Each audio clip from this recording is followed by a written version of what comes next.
Pangdam 15 Patimura, Majen TNI Putranto Gatot Sri Handoyono mengunjungi prajuritnya dari Satuan Yonif 732 Banau di perbatasan RI PNG Distrik Beoga.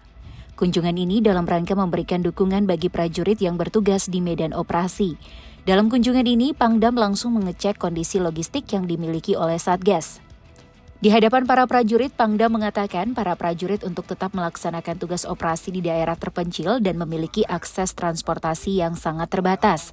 Pangdam mengaku bangga dan memberikan apresiasi yang setinggi-tingginya kepada seluruh prajurit Satgas Yonif 732 Banau atas dedikasi dan semangat juang menjaga kedaulatan NKRI di ujung perbatasan Indonesia.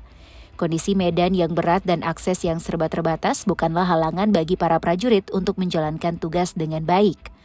Pangdam menekankan selama melaksanakan tugas pengamanan di daerah rawan agar selalu menjaga kewaspadaan, meningkatkan profesionalisme, kedisiplinan, dan yang terpenting, membangun komunikasi dan hubungan yang harmonis dengan masyarakat setempat. Prajurit TNI harus hadir sebagai pelindung dan sahabat bagi rakyat.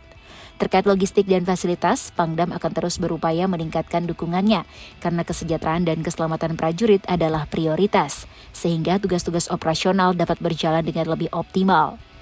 Kehadiran Pangdam 15 Patimura mendapat sambutan positif dari masyarakat Distrik Beoga. Dalam kunjungan ini, Pangdam 15 Patimura memberikan bantuan kepada masyarakat dan anak sekolah di Kampung Milawak, Distrik Beoga, Kabupaten Puncak, Provinsi Papua Tengah.